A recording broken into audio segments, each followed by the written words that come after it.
House, and he was a published music composer. In 1886, he was asked by Lebanon Valley College, which is just outside of Hershey, Pennsylvania, to come and be their president. And he thought about it for a while, decided he would go, and so he was president of a college at age 33. And when he got there, he found out that they were in much more trouble than he was led to believe. As any of you have been involved in colleges and universities, that's usually the case when you get a new president. Anyway, he worked for 3 years at Lebanon Valley, and even today they celebrate him for single-handedly saving the university because they were in terrible shape when he came. The problem with that was that he worked 20 hours a day, 7 days a week, and at the end of 3 years he had a massive nervous breakdown. And they strapped him to a stretcher, put him on a train, and sent him back to Dayton, Ohio to recuperate. And the doctor said that he would never ever work again. Well, as part of his recovery, he started writing religious music. And my great-grandmother started selling this music to friends across Ohio, Indiana, Illinois, Pennsylvania. And by the time he got better, there was a company. And he went to the UB denominational house, and the world headquarters were actually here in Dayton, Ohio. And he said, I'd like to give you this publishing company if you'll hire me to run it. And they said, we don't want your company, but we'll give you space if you want to continue on.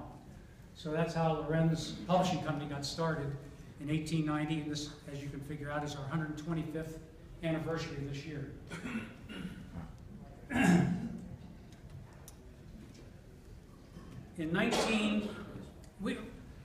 Lorenz developed the concept of having subscription magazines, and so choirs and organists would subscribe to these magazines. And once a month, we would send into the churches all the music they needed, whether it was for the keyboard or for the choir, to perform for the service. And of course, for Thanksgiving and Christmas, we'd send it in August, and Easter, we'd send it in November, so they could practice and know what was coming. And that, we grew fairly fast due to some purchases and expansion. And at when the flood of 1913 in downtown Dayton, we were in this building, which was on the corner of Wilkinson and 5th Street. It's heavy, sorry. That's my great-grandfather's car, Model A, sitting out front.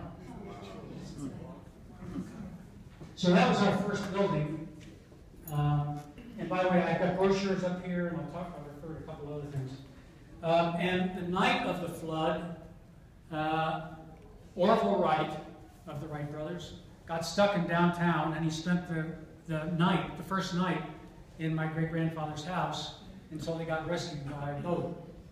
It was also interesting because they had a huge oriental rug in the living room, and my great-grandfather rolled it up because he knew the water was coming, put it over his back and carried it to the second floor. Well, when they finally got the whole mess cleaned up, he rolled it up on the second floor and tried to pick it up, and he and his wife together could not even pick it up to carry it back downstairs. So that's kind of what adrenaline will do for you when you're pumped.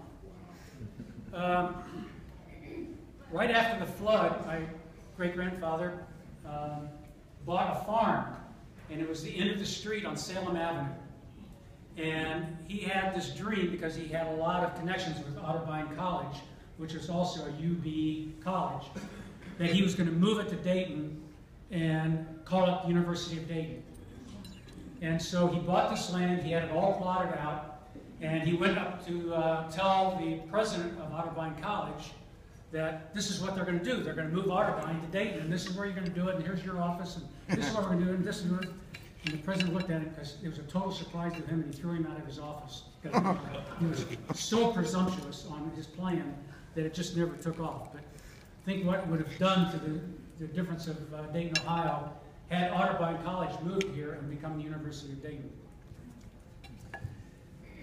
We then ran into some troubled years in the company. The first one was World War I, and the hatred for the Germans was incredible. And being Lorenz, which is a very German name, and half of our publications were actually in the German language. And we had to translate all this music, which of course many times doesn't translate, and you have to have the pattern because the music's already written, and then you have to have it rhyme in most cases because that's the way music was done back then. And we almost went broke because the sale of German language publications came to a dead stop. His sister was kicked out of the Dayton school system for telling everybody that it's the German government that's really, really bad, but the German people aren't so bad. And she said that once in school and got thrown out. The next big problem we had, we made it through that and continued to grow. And the next big problem we had was the Great Depression. And of course, everybody knows about the Great Depression. It was really hard in the United States. But one of the things that happened in the Great Depression is everybody went back to church. And so they had these choirs, and they couldn't afford any new music, but the choirs grew. And so they needed new music to fill out the choir. So we stayed alive by selling old copies of old things we'd sold before and they already had in their library. And we'd sell 10 and 12 copies depending on how many new members they had. And that got us through the Great Depression. The next big problem was World War II. And every single male in the United States that could possibly fight was fighting. And so, again, we sold very little new music during that time, but churches were very popular, but only women went to church because there were no men here. And the thing that saved us was that we started selling a lot of women chorus music because it was the women who sung in the choir at the church while the men were off fighting. In 1955, we started our own printing company. We're one of the very few music publishers that does their own printing. In fact, we do printing for about 7 of our competitors. And when I was in high school, I worked on a printing press. That's what was my first job at Lorenz Corporation.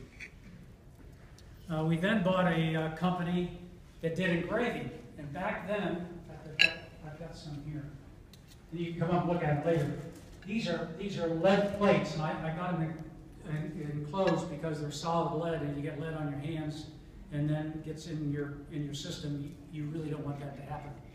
But nobody back then knew that. We had these lead plates, and they would hand carve in all the lines, all the music notes. They would stamp it with a hammer and a form, and they had to do it backwards because when you everything was mirror shaped, so you can read this by looking in the mirror, but to look at it this way, you can't read it. And so it had to be done that way so that when they did the proofs, they would come off and they would fit on offset presses. Well, that company didn't last long, and in fact, the person we bought it from, who has now become our employee, died of lead poisoning because he handled all these lead plates all the time. About that time, the industry exploded into all kinds of new things. We were the first music publishing company, maybe in the world, but I do know for the United States, that successfully integrated computers into their business. Our largest competitor tried and almost went broke trying and finally threw it out. But we were the first one to actually put it in place. We had an old IBM card reader. You know, those things that you have to actually hand pick out the card and say, okay, this is what they ordered, you put it in the computer, and hopefully they wouldn't burn up while going through, and then you had to figure out where you were. But that was the business back then. Oh, I forgot to tell you, I told you about my great-grandfather bought this farm and tried to bring Otterbein College here. But what he then did was he developed that part of the city. It's now known as College Park. So where you see Harvard and Dartmouth and all those streets out there, out by Grace Methodist Church, that used to be his farm, and he developed all that and named all the streets out there after that area, and sold it off, and I guess he made a nice profit on it. And, I don't know the answer to that, actually. So then in 1969, we started a company called the Heritage Music Press. The Heritage Music Press got into school music. We do choral music, we do band, we do piano methods, that type of thing. And my dad begged me not to get into that business. And for 7 years he was right, but I'm very pleased to say today he was wrong, because we're doing quite well.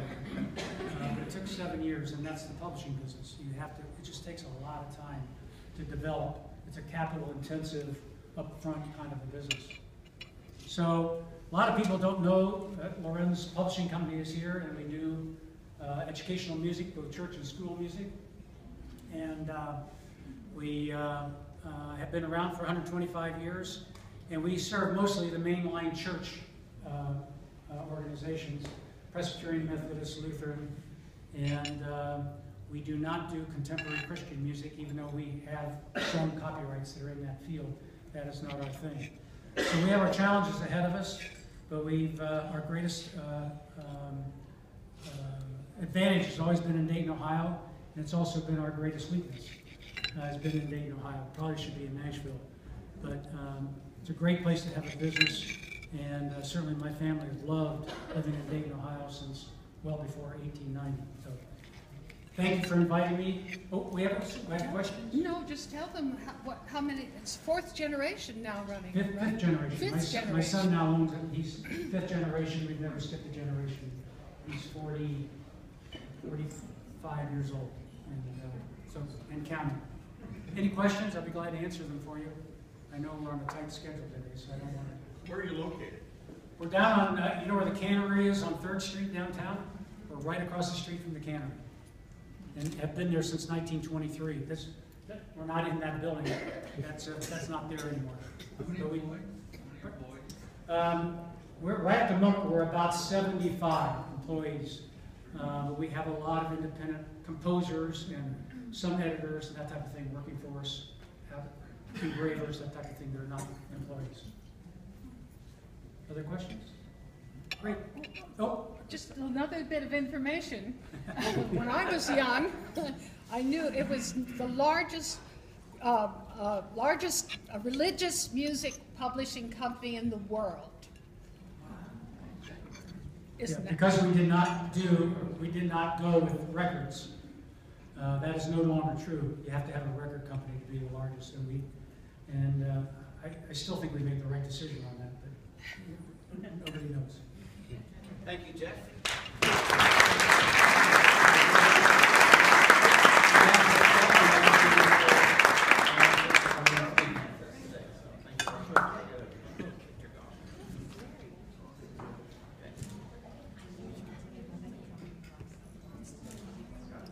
Thank you so much.